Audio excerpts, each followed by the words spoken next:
এজেন আলামিন মালয়েশিয়া লোক গেছে ঢোকা, পাসপোর্ট তার হাতে রাখে, আবার ব্ল্যাকমেল করে টাকা পয়সা নেওয়ার জন্য। আসাদের ছেলে আলামিন, বাড়ি চৌরিকোট, পাবনা ডিস্ট্রিক্ট।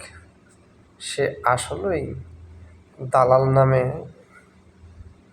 কি কব, খুব খারাপ।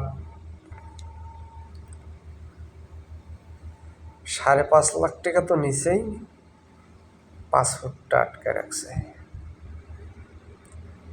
কে রে আলামিন, তুই এরম ব্ল্যাকমেল কে রে করস? হ্যাঁ, তুই